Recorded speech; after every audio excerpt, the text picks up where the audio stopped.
everyone, welcome to Backstory Sessions. I'm your host Matt. We hope you enjoy this episode.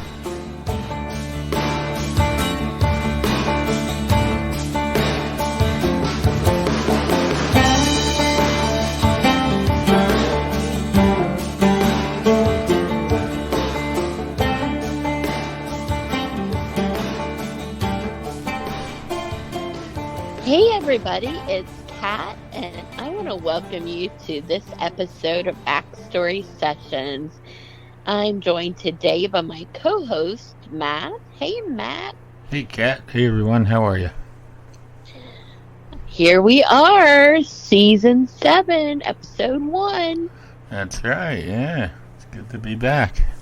It's great to be back, and it seems like we just left, and here we are again. Yeah, we've been recording some episodes while we've been on hiatus, and it's been interesting for sure. We've had some great guests already. Yes, and I think this has probably been the busiest break that we've had. But busy in a good way, because, as you said, we have some just phenomenal guests lined up for Season 7. It's going to be great. Yeah, for sure. So it's, a little surprising, but, we've been able to get guests that, they seem to be more and more, I don't know what the word is, but anyway, we've certainly been busy tracking down guests and, getting their stories and stuff, so it's been a pretty interesting process. I think it's amazing, and I can't wait to hear the backstories. I mean, when you get a guest, especially for Season 7, we're already familiar with them. And so you have in your mind a bit of their backstory before you ever even begin the interview. But just, there's always so many new things that you learn, I feel like, in the interview. Yeah, and twists and turns that you didn't expect in some cases. Exactly. So, I love a good twist and turn. Yeah. So Season 7, it's going to be, this one will end sometime around Christmas, I think. Yep. And gonna take everybody through the holidays. Yeah. Up to the holidays. And then we have, we're approaching somewhere in the middle of this season will be episode 100. Yes, and I can't wait for that episode, because I just feel like we're going to have a mind-blowing guest for that one. Yeah, if everything works out, it should be. Yeah. So, well, we are starting out on an amazing note, because we have with us, should I go ahead and introduce our guest? Sure. So we have with us, she is young country, singer, songwriter, and she's been doing this for a while. But Allie Colleen, yes, like Jolene, because sure, she probably gets that pretty often. Yeah. But she's amazing. Her songs are amazing. Yeah, does she have a new album out or a new song coming out? I forget what She does, and the one in particular, I really have just fallen in love with the lyrics. It's a really beautiful song, and it's just, I know she's going to tell us all about it, but this is not her first album that she has out. So she's touring all over. She's got so many great things going on, and she actually was on Bobby Bones, so in the top 30 artists to watch. Cool. Yeah, it's a big deal. Bobby Bones is pretty well known in the music circle, I guess. Yes, and to be chosen, to be spotlighted. I see great things. You know, maybe a year from now, 2 years from now, when we're looking back at our interviews, I think we'll be like, we knew she was going to be in there. Yeah, we talked to her way back when. Yeah, but we're going to talk to her right now. All right. Well, let's hear what she's got to say. All right, Allie Colleen. Allie Colleen, welcome to Backstory Sessions. We are so happy to have you. You are actually our first guest of this new season. No way, I'm honored. Yeah, well, we are honored to have you. Very cool. Very cool. Thank you guys so much. I know there's a lot of stuff going on in the world, a lot of really rad artists, all that stuff. So thank you for allowing me a place on your platform. Sure. And, I want to start because we are Backstory Sessions, just a little bit of information before we get into all the music stuff about you. You've got so much going on, and touring and new songs out and all of these things. But, one thing I think people will notice about you is that you have quite a few tattoos that are visible. So I do. I have a lot more that are not visible. I'm pretty covered, but thankfully I got a lot of canvas to go. So yeah, I'll get it covered one day. So what's the fascination? Like, how did it begin? Honestly, like ever since I was a kid, I remember being a little girl. I remember seeing guys with tattoos. I thought it was cool, thought it was sweet.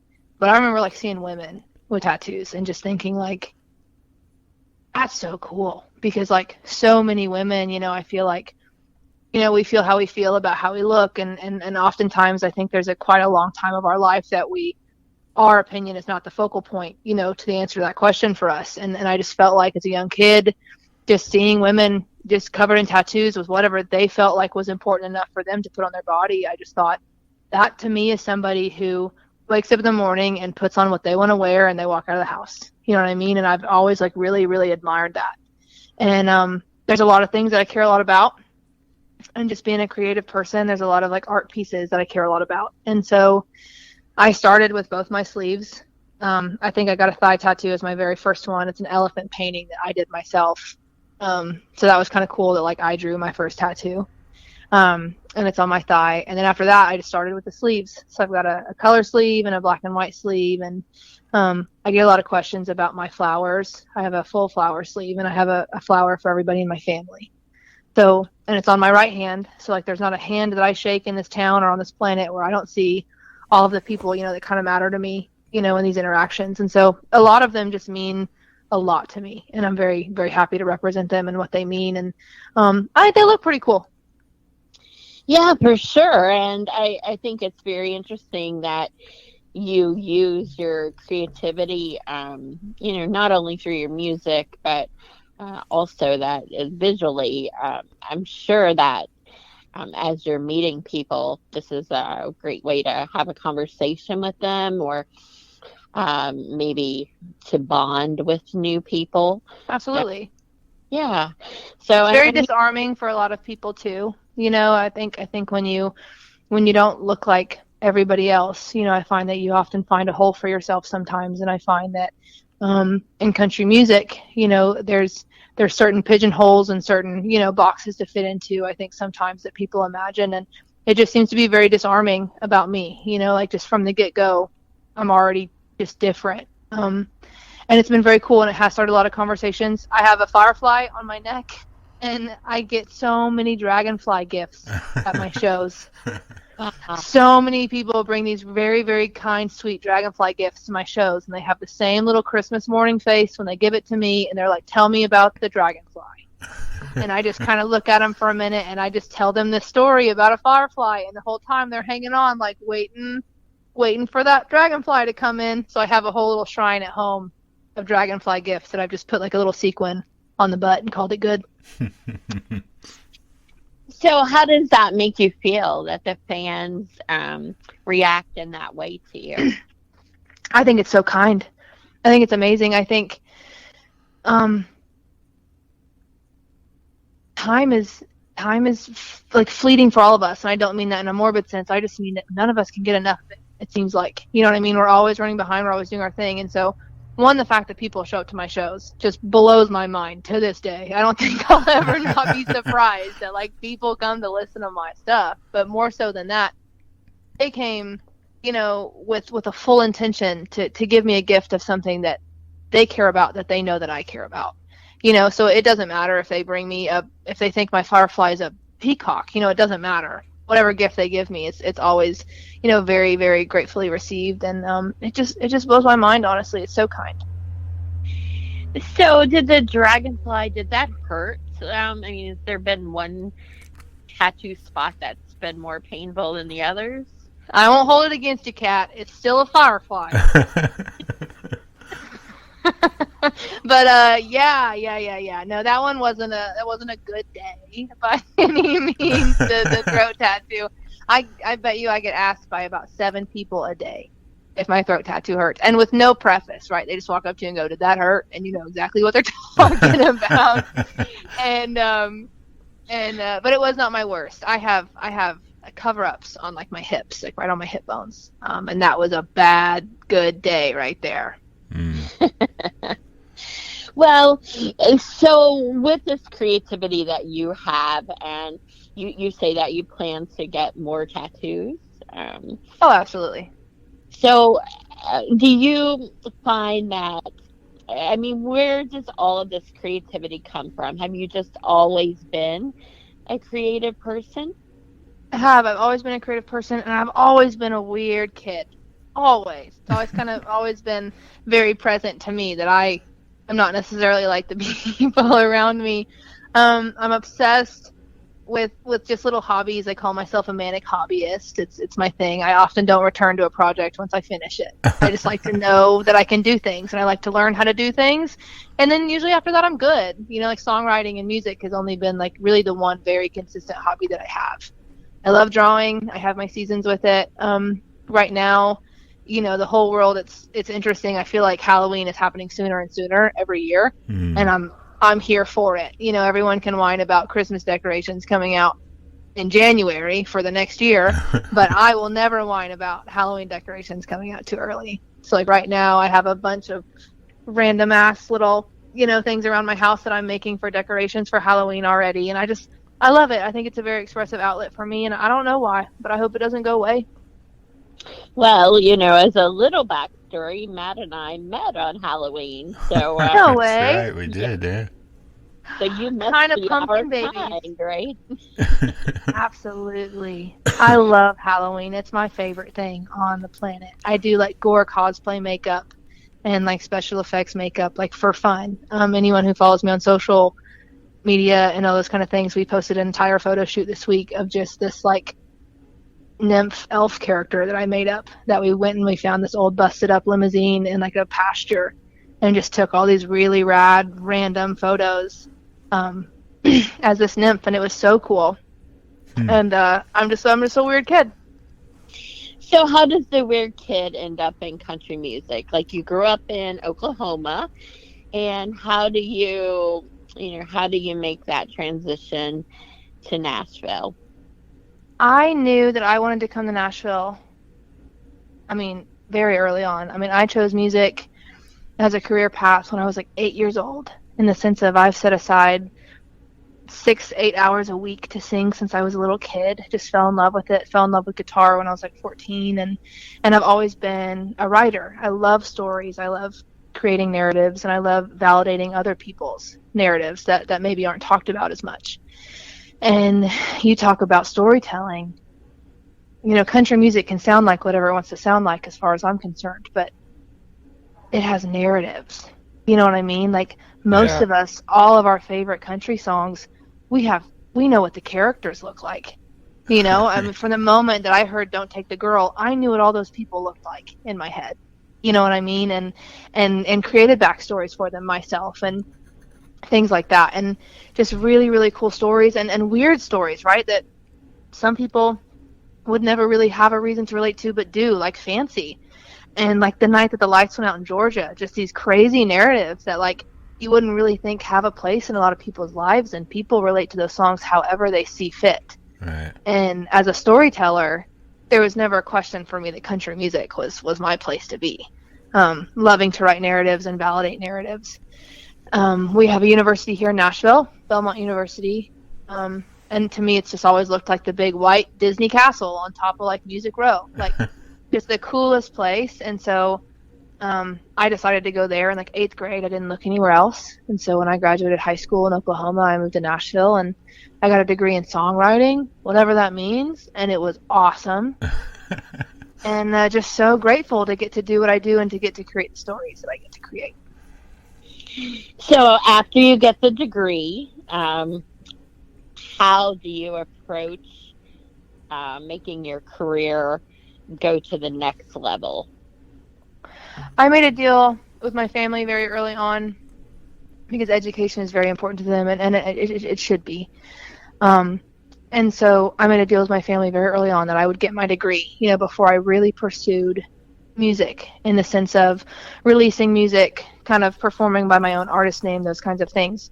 And so I was just biting at that bit to get that degree and to get to do what I came to this town to do.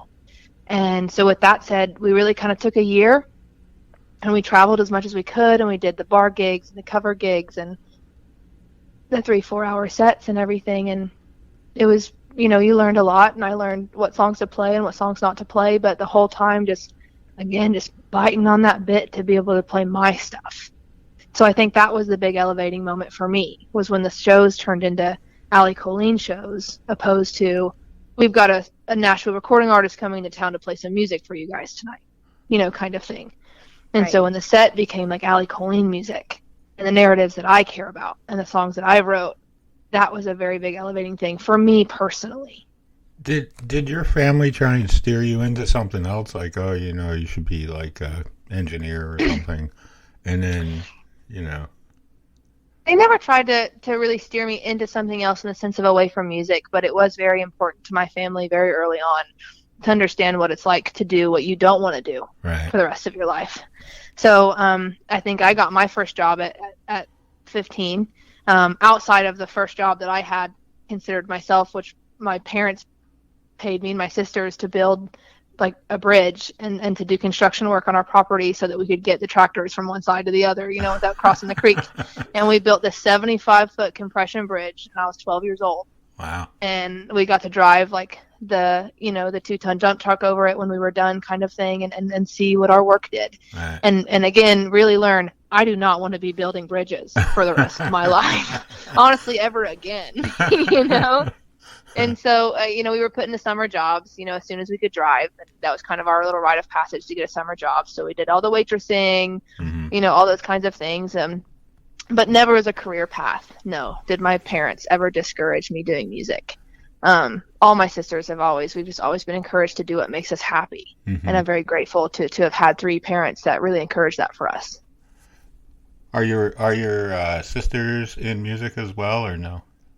They are not. They have beautiful families, and they've got babies that they're raising. They do like photography, and my older sister has a master's degree in theology and wants to go for a doctorate potentially one day, and all these things. And so education has always been my oldest sister's thing. She's very smart, very smart, and now has kind of found passions in other areas. And same way with my middle sister. But I'm the only one that got the music bug. So when you picked up the guitar, you said you were like 14. Was that an extension of writing and singing and that sort of thing? Yeah. Or was it like, I want to be the next Eddie Van Halen kind of deal? It was only to be able to feel like I had really written a song. It was one thing to have this entire songbook of stuff that I could sing for you. But Right. it was a totally different thing to say, I have a song, I wrote it start to finish, here it is, and not have to count on somebody else to play it for me, Right. or to do that kind of thing. My parents were very, very encouraging of me learning to play guitar. I think my parents got me my first guitar when I was about 9, and I just stared at it for a couple of years. I was like, that's actually really hard. I think I'm good. But once I really put that work in and it started to show, I was hooked.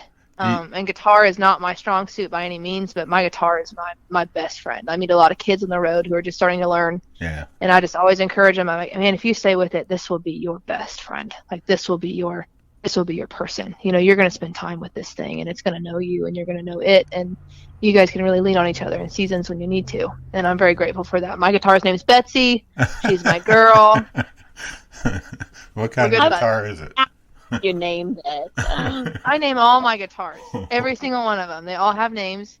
They all have stories behind their names. But Betsy and I have been together for several years. Everyone knows her on the road because she has this huge hole that I've worked into her. Some people like to call her Trigger, but I'm like, Willie Nelson is not the only person who's ever made a hole in their guitar, you guys. To me, Trigger's a horse, so it's not a guitar, but whatever. But so Betsy's a Takamine. Okay. And Takaminis are really kind of what I've played for the most part. Outside of that, I have just a couple other guitars, but the Takaminis have kind of always been my guitar. Have you messed around with electric at all, or you haven't gotten into that too much? A little bit. I have one electric that was actually a gift to me from this really, really kind man who we met because he was like a purchaser. Uh-huh. And would have me come and play at his venue. His name's Brett, and he's very kind, and he gave me an electric guitar. And he's from Georgia, so my guitar's name's Georgia. And it's like this really cool butterscotch, like this Fender. It's very cool. I actually played it on like a song for the first time last week. I have a pop kind of project with this producer in town. It's not really poppy, but it's just so different from everything else that I do, and it's right. because of the producer. It's very much like an Alley and Prod by Dom project, kind of thing. Right. And I got to play electric guitar on that for the first time, and that was very cool. Interesting. So when you're writing songs, what's the process like? Do you get the lyrics and the melody or tune? Do they come at the same time to you, or how does that work for you? It's always different. Belmont was very adamant about co-writing before anything else, and that is always and will always be my favorite thing about Nashville. Is all of us were the weird music kid in our town. And then you move to Nashville, and you're just literally moving into a city of weird music kids. And it's so cool. And so all that to say, if there's 4 writers in a song, who knows how we're going to get there? Like we're all coming in with songbooks of ideas and melodies and all these things, and who knows where we're going to start.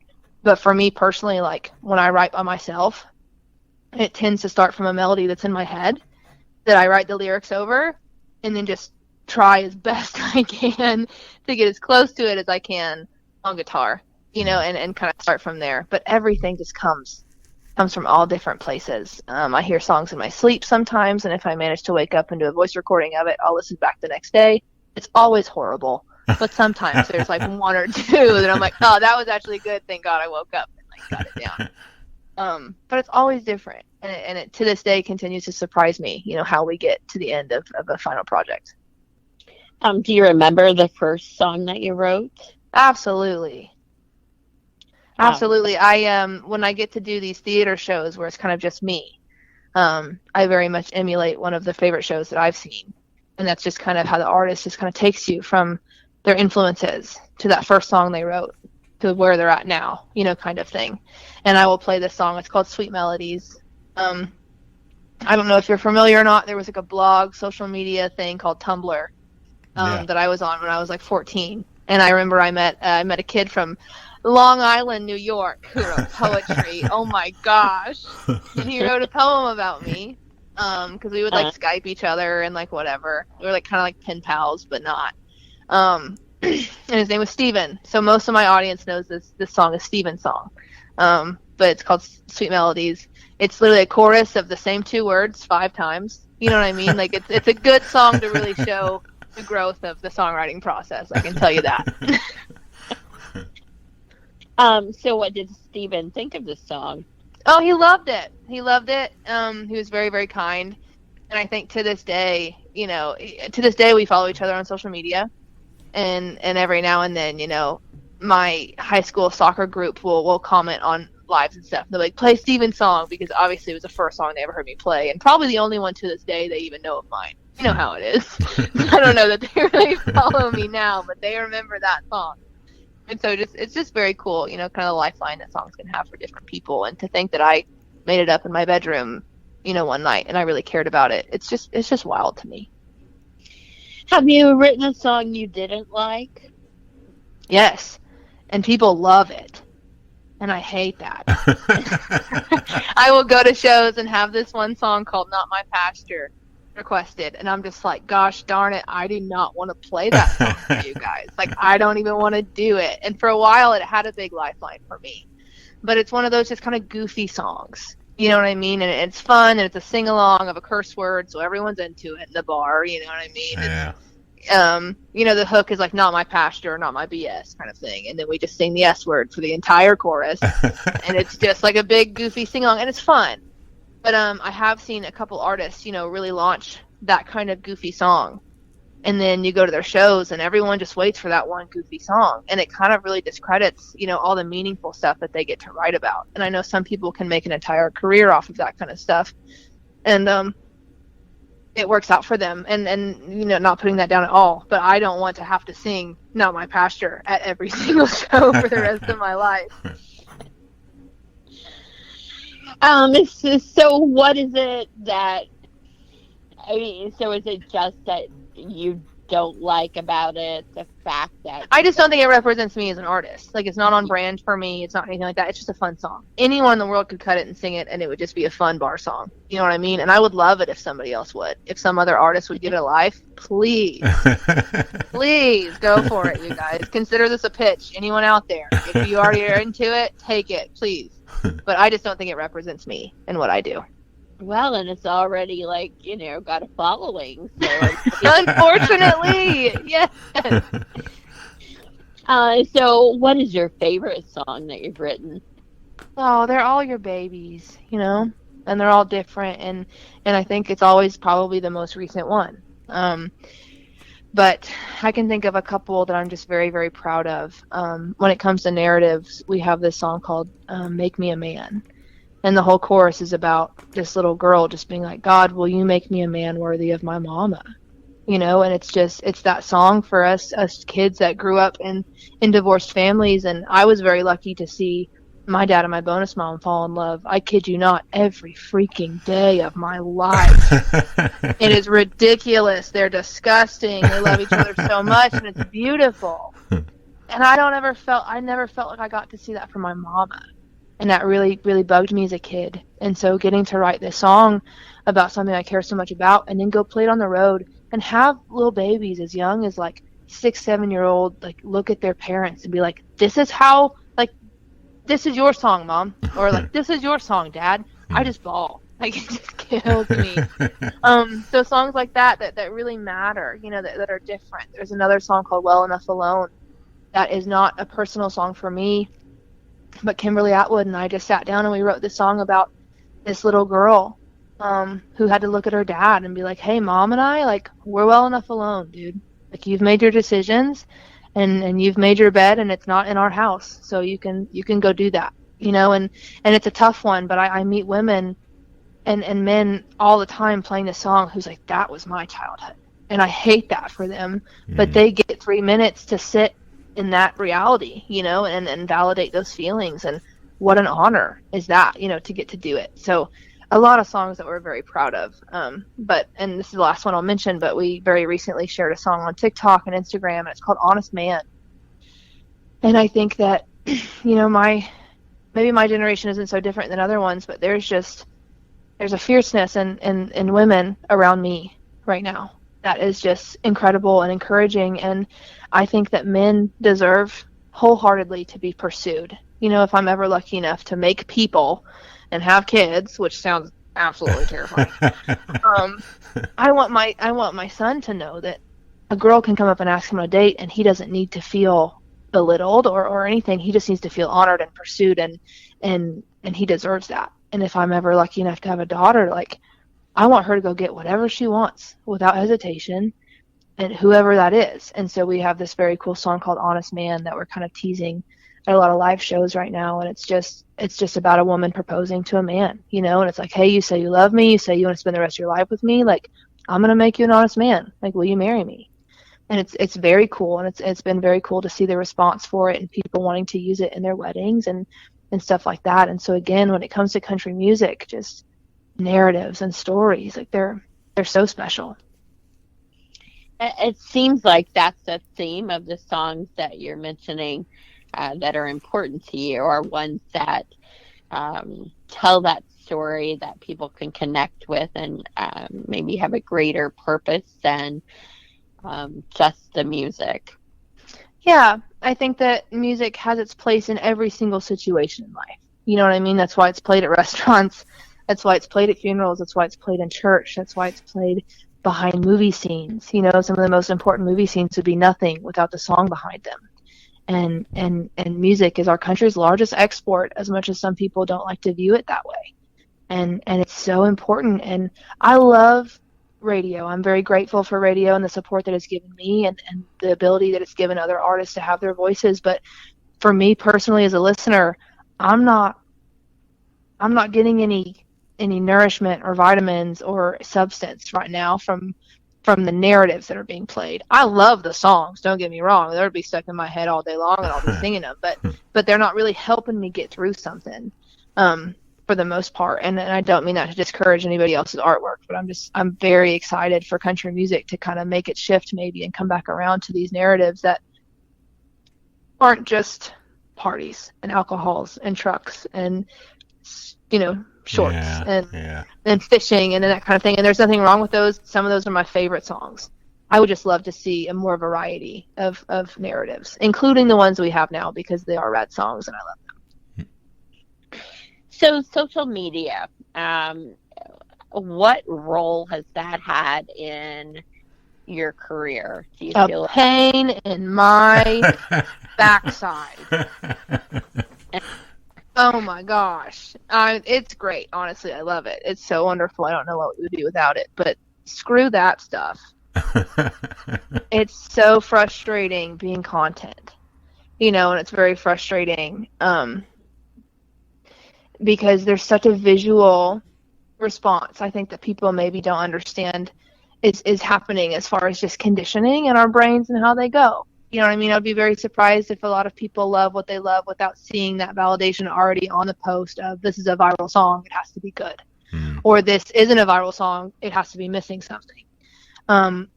And you're talking to somebody who the top of all my playlists right now are TikTok songs. I love what kids are making in their bedrooms right now. I think it's amazing. But I think it's been very hurtful to me and my creativity sometimes, feeling like I have to prove myself through social media, when in reality, like, my place with you is my show, my stage, my show, my energy, getting to shake your hand. But with all that said, and just beyond me being whiny about it and very frustrated that I have to film myself doing everything, I cannot imagine my career without social media. We got to go play in Canada not too long ago, and I never thought that I would have to travel so far to hear more of my songs sang back to me than anywhere I've ever played before. And that is not possible without social media. We have a very close private fan group called the Cool Kids, and it's been very cool to see them meet each other, like, through this fan page. And Allie Colleen is kind of that little glue that holds them all together, but not even. You know, the Cool Kids are what holds Allie together, to be honest, for the most part. And they're very kind, and they meet each other, and they'll go to shows together. And I'll have contact with someone for years before I go to a show, and I'm like, you're the Karen that I have to ship to in Canada and pay extra shipping than everybody else in the Cool Kids. Like, I know exactly who you are, and I can't believe I get to see your face. Like, all of that stuff is not possible without social media. So I really, really am grateful for it, as much as I will whine. I'm very good at whining, and I have a lot to whine about with social media. Do you ever think, like, if you were back in time, like Loretta Lynn or something like that, of going from radio station, you know, driving just to drop off your record, you know, like, how different life might be, or your career might be, if it were that way again? Absolutely. I had my first radio single and radio tour in 2020. So as you can imagine, I didn't get to Oh, drive anywhere. I had a virtual radio tour. And when I tell you that these people, as kind as they are, they were chasing their kids around on the Zoom all the time. You know what I mean? Like, no one paid attention to me. I didn't get anything done. And I've grown up my whole life dying to go on a radio tour and not make any money and lose money, honestly, in gas because no one's paying you to go do a radio tour and go and sit with these people and use the really gross microphones that no one thought about wiping off until 2020, thank God. And do the thing. Like, I wanted to do that so bad, and I will get to do that. But, Kat, honestly, I don't think I would have had a shot back then. I don't think I would have had a shot in the world because the people in place that got Loretta Lynn and anyone that had radio play at that time, you know, that was a whole room of people that you had to go through, and they had to like you to put you on the radio, and otherwise you just didn't get heard. You know what I mean? There wasn't streaming to get heard on. Your CDs weren't going to end up in Walmart by yourself. Yeah. You know, independent artists didn't have that freedom. And I can tell you, if I walked into a record label or a radio station looking like what I look like, singing about what I sing like, and not giving a rip about anything other than what I'm put on this earth to do, I wouldn't have had a shot. But it's because of social media, and it's because of artists that came before me too, but it's mainly because of the fans that are on social media and then playing the streaming, you know, and so they're giving me numbers that I can take to these labels and to these radio stations and goes, I have a market. Like, you can't tell me that I'm not going to be received because I already have this, Right. you know? And I truly don't believe that I would have had a shot in any other time than now. did you ever consider like going the route of American Idol or, you know, competition shows like that? No. Nope. Wasn't ever really a thing for me. I loved them. I loved watching them. I watched Scotty McCreery and Laura and Elena season, you know, through. And I remember seeing Carrie Underwood and everything on there and Kelly Clarkson and loving it. But I also just remember not very good at math, like at all. I can tell you guys that right now. I'm really not very good at math. But there is a ratio problem with the names that you and I can list right now off the top of our head. Right. Of season finale winners, nonetheless, top 5 Yeah. Idol people. You know what I mean? And it just felt like that wasn't the place for me. And I also just felt like it just wasn't the place for me. I'm a huge fan of the shows. I love to watch them, but it just wasn't anything I ever considered. So with technology, I mean, obviously it's offered you, you know, access to your fans, these TV shows, competition shows, you know, for some people that's going to give them a chance. Is technology, do you feel like it's been a good thing for music overall, or? Absolutely. Absolutely. You know, I think we have a decision to make every second of the day. You know what I mean? Like, do you put your shoes up when you take them off? Do you put them up later? You know, like you have a decision to make constantly, all the time. And people are going to make bad decisions. And they're going to use things in malice, you know, and then they're gonna do what they want to do. And I don't think any of that needs to step in or harm the people that are going to use it for the complete opposite thing and for the good reason. So I would hate to see the opportunities that technology has brought music taken away just because of anything that I could whine about. Yeah. You know what I mean? And you're talking to somebody who travels with 3 bandmates, one of which is a sound guy, so he's not on stage. So there's 3 of us on stage. My guitar isn't even on for half of my show. My guitar is just fully tracked. We use full tracks on the road. We use in-ears. Our sound is huge and it's big, and there's not very many of us because we're doing what we can afford right now. And our show would not be what it is without all of the technological advances that we have now. You know? And if somebody wants to go on stage and sing through a pitch correction mic, go for it. It's going to sound awesome. You know what I mean? And your fans are going to get what they paid for and what they asked for. Is that something that we do? No. But I don't think that it's a bad thing. I don't think any of the tech advances that we can have for music right now are a bad thing. I just think there's some people's thing and they're not for other people. And luckily with music, as we've said, there's something for everybody out there. And with streaming now, you don't have to listen to the top 40. You know, you could never know a single song in the top 40 and have your genre, your music, your artist that you love. Right. And I think that that's rad. Do you have sometimes comments on social media that are negative, and how do you deal with them if so? I filter every single post constantly. I have a lot of not even negative things, but I have a lot of comparisons that I don't want living out there in the world. I just recently, this last year, there's been kind of a lot of changes for me, like just physically, on my social media presence and my representation and how I look and all those kind of things. And people will say what they want to say about them, and they have full right, you know, and I have full right to delete the comment. I don't respond back to people. I don't give them the time of day. But yes, we go through and we filter all of our comments and we get rid of the negativity and things like that. And it's not even really to make me look good. It's more so because I have a fan base of moms that will rip somebody in half in 2 seconds. I don't have to say anything for myself. I've got some moms out there that will get an address in 2 seconds, and they will call that person, and they will either call their parents or their wife or their husband and be like, hey, this is the face that your person's showing. Fix it. And it's amazing. And I would put them up against anybody. Oh, my gosh. They're amazing. But I don't like, for my younger fan base, to see a woman doing what she wants to do and somebody be mean to her about it. Sure. Because I don't want that to put fear in them. You know, I don't want them to be afraid to go be who they are because they saw somebody else get bitten by an insecure person. Absolutely not. So we do a lot of work to get rid of the bad stuff. But I don't know. I have a very hard time believing that someone can sit behind a keyboard and say mean things and be happy with themselves. So it doesn't really weigh too much on my shoulders. Well, the touring, I know that you recently, like, it was like 10 days on the road. Yeah. So that's a lot of hours.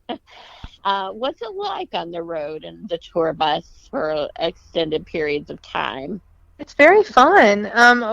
So 2020 was my year again to really hit the road with a band.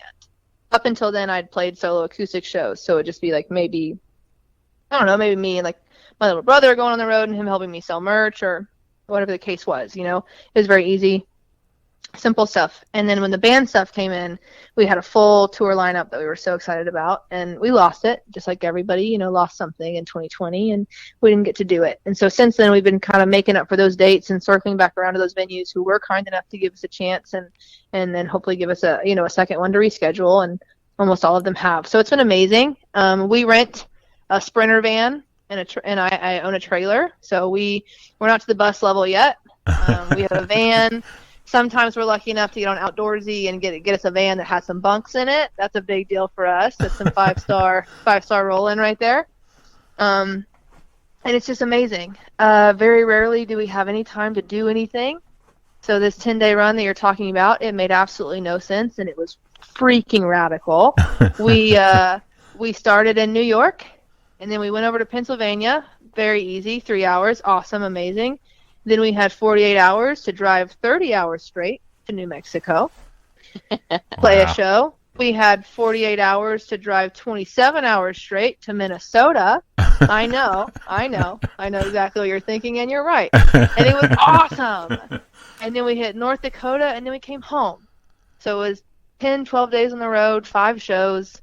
Made no sense, and I would do it again tomorrow and the next day and until I'm done, you know? It's amazing. Yeah, you're up there in New York where I'm from.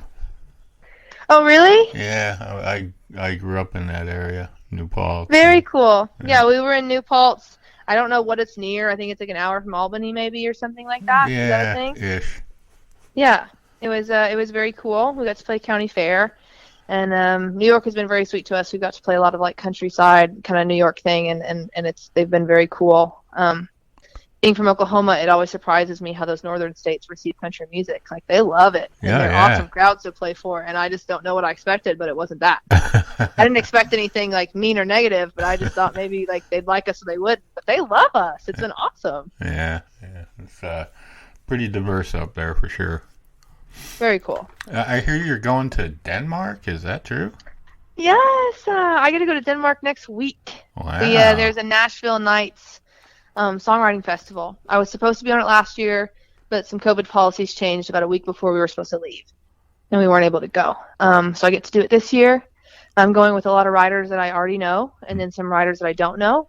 I get to play a Women of Country night over there.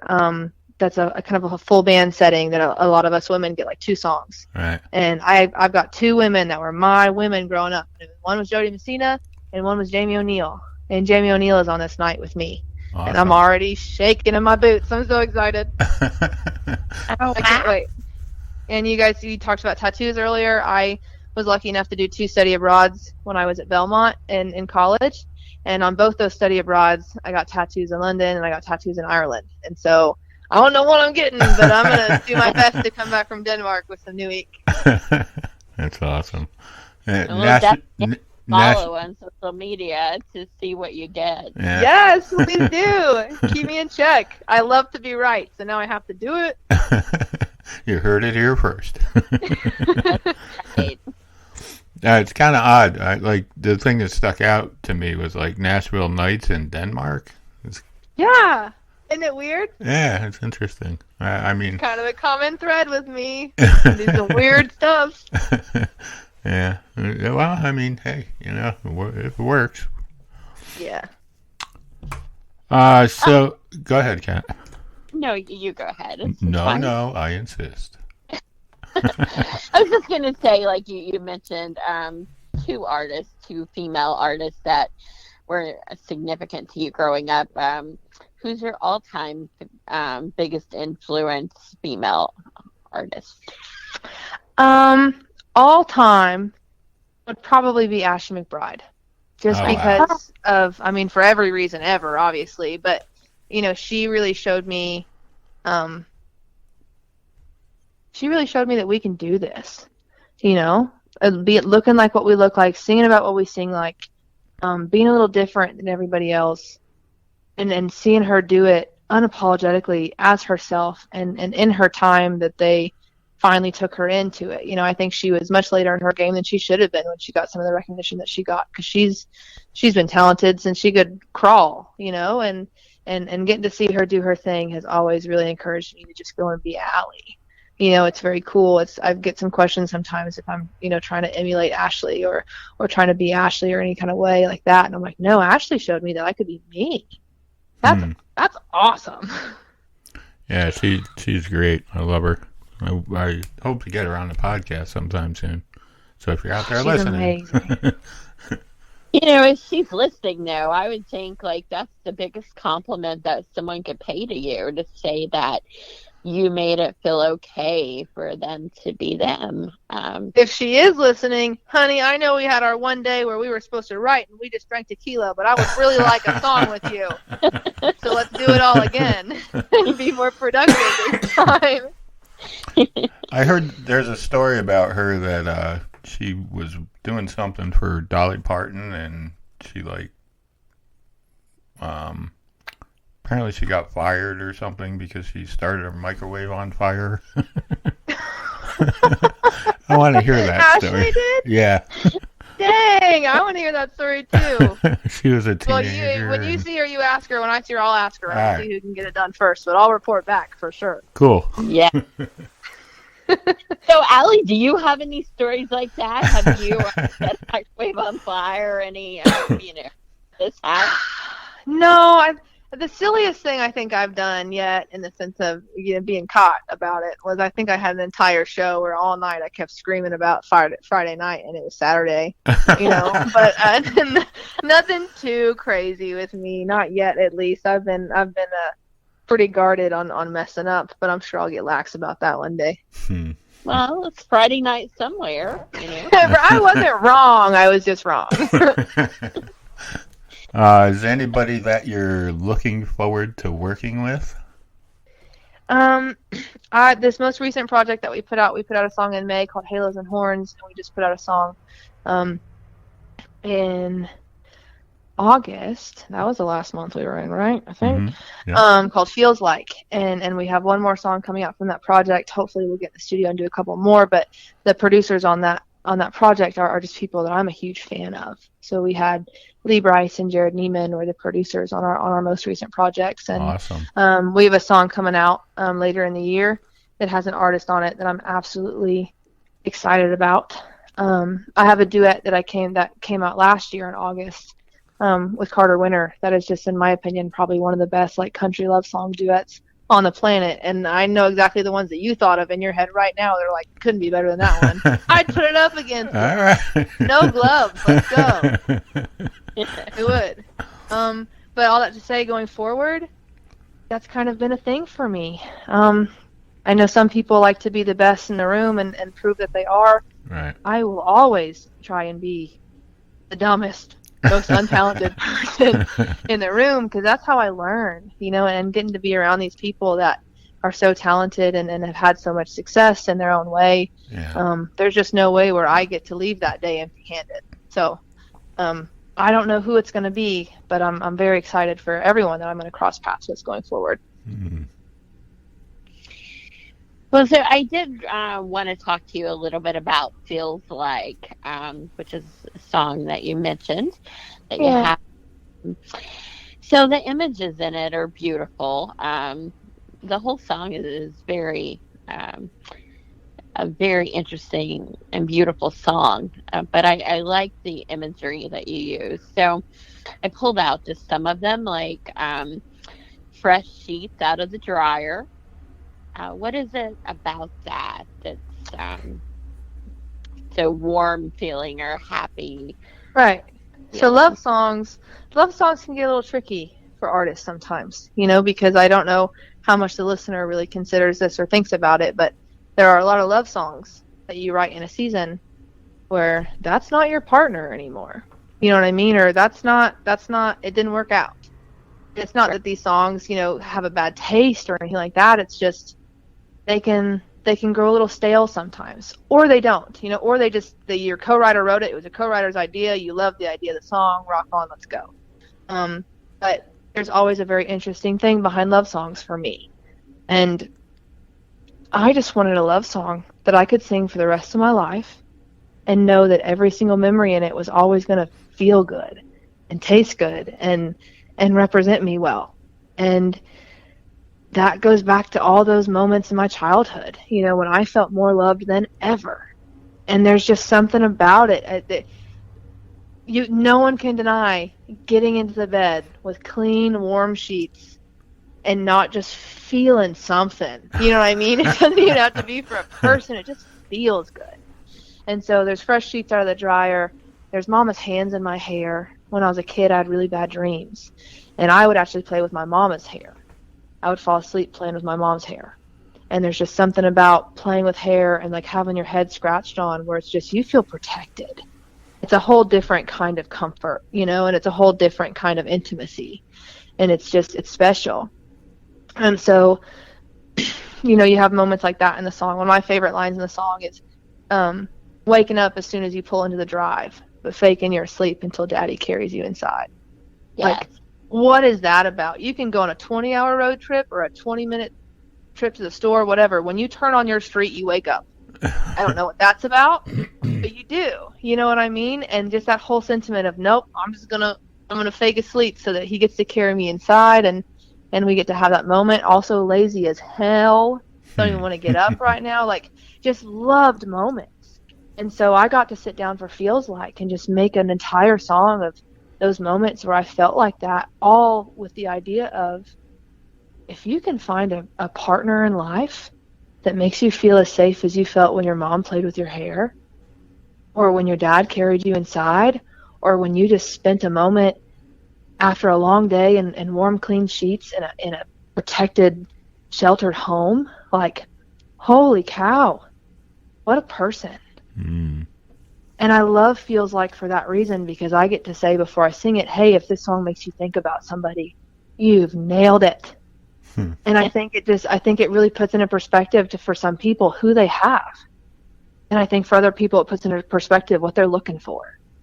And I love Feels Like. I'm very honored to have got to write that song and to got to give it a life. And I mentioned Kimberly Atwood earlier. She was the writer on that song with me. And I love the song. I'm very proud of it. And then again, to produce it with Jared and Lee and Cody LaBelle was just an honor. I'm very proud of the song. And what about the line of throwing change into the bucket because you know that it comes back to you? Um, do you believe that whatever we Yeah. put into you So is going to come the back? yes. So the line has a lot of things in it, right? So the line is reaching in your pocket just to find washer change, just to throw it in the bucket, knowing it'll come back to you one day. I don't know about you guys, but on the days that I've reached in my pockets and found like an old $5 bill or something, I kind of needed that money, Yeah. Right? like whether it was even just for the candy at the checkout or whatever the case was that I wasn't going to get, but now, oh, I got $5, let's go. And you get something. You know what I mean? Like the thought of that right there. And instead of getting your candy, you just throw it in the bucket as it goes by to give it to somebody else, knowing that it's going to come back to you. There's so many people that do that with people. Mm. So many people that love somebody and they love them just enough to let them go. And they hope that they come back in some kind of way. Or even if they don't come back, they hope that they get to see them in the future happy. And that's it. And I really do believe that you get in what you put in this world. I really do. And I think that there's a lot of people that will get away with a lot of things for a long time, and they might not ever receive any bad stuff from that. But I don't wish ill on anybody. But very rarely do I meet people that are giving and kind and selfless and don't at some point receive something from that, big or small. Mm. Yeah. There's a lot in that song. It is a There's beautiful. so much in it because it's all good and it's all kind and it's all positive. And then you hit the bridge, right? And it's just like the sun lights the moon. I would be nothing without you. And sometimes that scares me half to death. But that's what it feels like.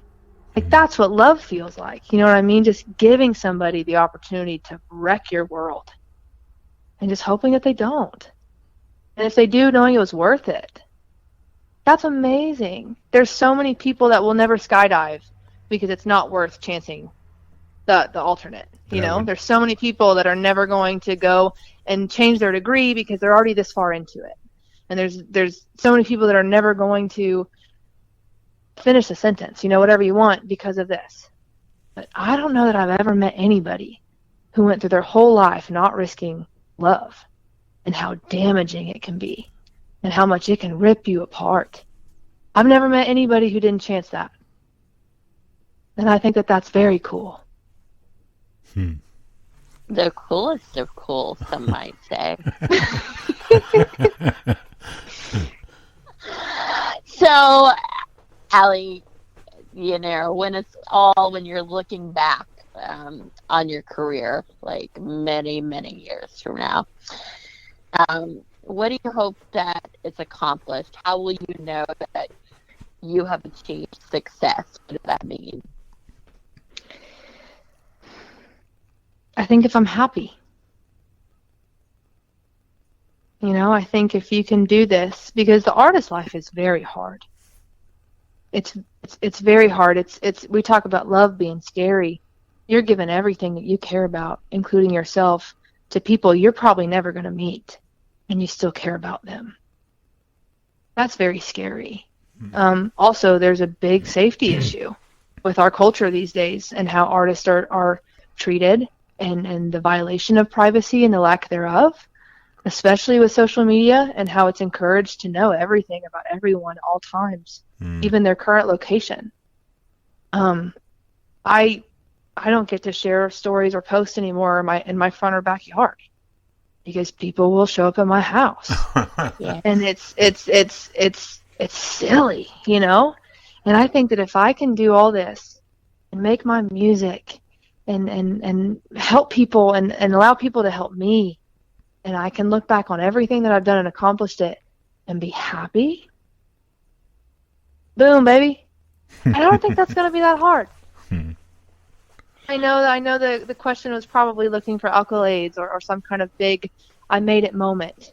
But as far as I'm concerned, I made it a long time ago. I get to be happy and I get to make music every day.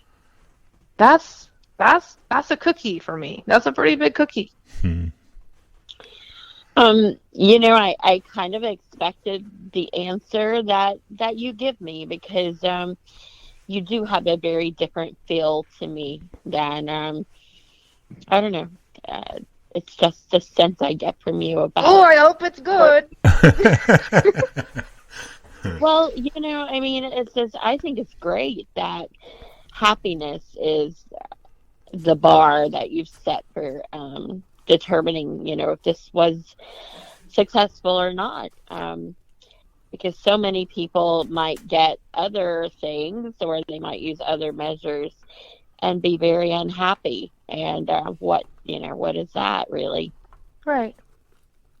And I've seen that, and I think a lot of us have seen that too, as culture comes out, and as stories of people's life on the road comes out, who are no longer touring or maybe no longer here. You learn a lot about who they actually were, and a sense of misery that should not have been there. And I don't want that to be part of my legacy at all. I don't want anything like that to be a part of my legacy, from unhappiness to substance abuse to any of those rock star things. That's not me. That's not what I want to leave here. I want to be happy, and I want to help people. And if I get to do that through music and rolling around in a van with my buddies, holy cow. I get at least one free meal per show. You know what I mean? I'm living the dream. It might be a hamburger, but... it usually is a hamburger. I'm sorry, Kat, what did you say? I said, and you get a new tattoo of it, every time. And I get tattoos. Some people dream about having, I don't know, stylists on the bus, or a barber on the bus, or the driver that takes them in a sports car that's toted behind the bus. No, I want a tattoo artist on my bus. Let's go. All right, Kat, you want to do the question? I think we should. If she has time, it would be great. Okay. I have time, but I have a question for you guys. Okay, go ahead. Okay. Ooh, if you were a jelly bean, what flavor would you be? Oh, wow. I don't like Come jelly on, beans. Nat, what would you be? So you'd be a black licorice one. You'd just be a negative Nancy jelly bean. No, I wouldn't say that, but I'm just not a fan of jelly beans, I guess. So. Okay, if you were something you enjoy eating, what would you be? Oh, wow. A Tootsie Roll. See, you made it harder. A Tootsie Roll? Yeah. You're going to crap on jelly beans and go for Tootsie Rolls? That tells me enough. Kat, what's your answer? I'm not talking about one of those green Tootsie Rolls or whatever. It's got to be Oh yeah, no. The side flavors are worse than the original. Yeah. You're absolutely right. Yeah, you're absolutely right. No, it's got to be the original for sure. Kat, what about you? I think I might be the black jelly bean, because I found that people either really like those or they really hate them, and I think that's kind of the feling that I have, the way I... Dang! Now I want to be a black jelly bean. That's a great answer. All right, so, candy notwithstanding, we have been doing a random question that one of us gets to ask you, but we won't tell you what the question is before you choose one of us to give you the question. Yeah. Matt's question or Kat's question? Dang. It can be totally... Meeny, miny, Matt. Oh, wow. Damn. Wow. What is it going to be?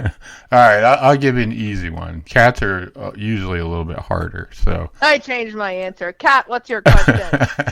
All right, Kat, go ahead.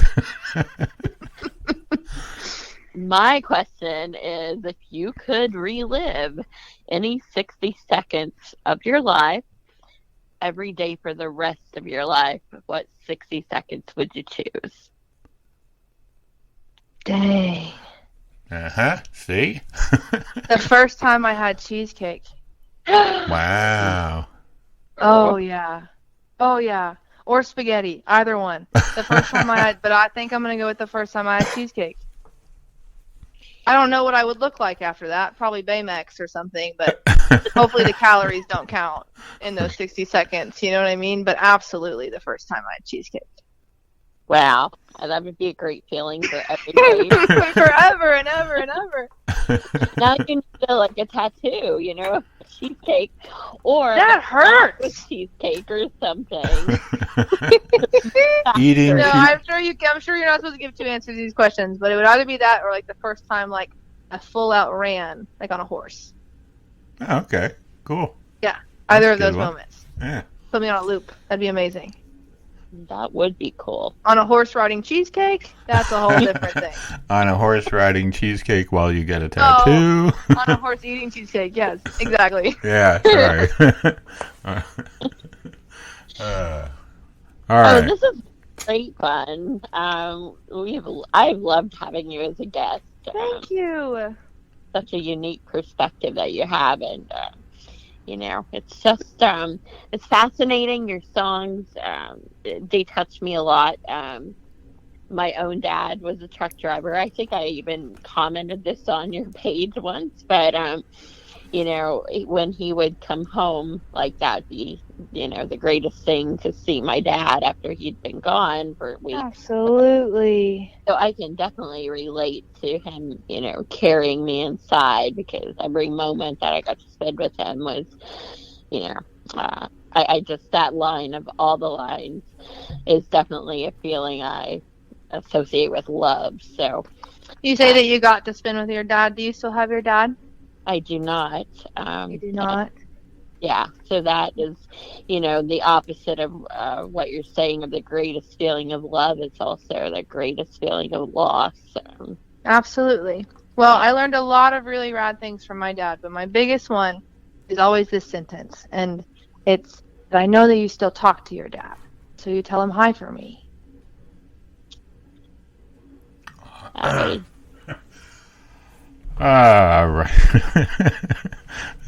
That's really sweet. Yeah. Yeah. Okay. Thank you guys so much for having me on your platform again. I know there's a lot of people you could have asked your questions and talked to and invested your time in. So thank you guys. You know, you know, it's certainly been a pleasure, and we'd love to have you back anytime you're available, and you know, we can talk about candy some more and tattoos. And let's do it. Whatever. I'll have new ones by then, right? Yeah. Sounds good. Sweet. All right. Anything else, Kat? Yes, just keep on being that influence, especially to young girls and women. I think that is amazing, and all the work that you're doing. I wish you great success on your trip to Denmark. And thank you. We look forward to having you on Backstory Sessions again. Absolutely. I look forward to it, and I would be honored. Anytime. Anytime. When we get some new music out, we'd love to come back and revisit with you guys. So thank you so much. All right. That would be awesome. We'll talk to you again soon. Okay. Good night, you guys. Good night. Good night. As always, if you have any questions, concerns, or comments, you can send those to Kat at iWritePlays@outlook.com, or you can write to me at backstorysessions@gmail.com or matt@level11ventures.com. Thanks for listening, and we'll talk to you soon. Take care.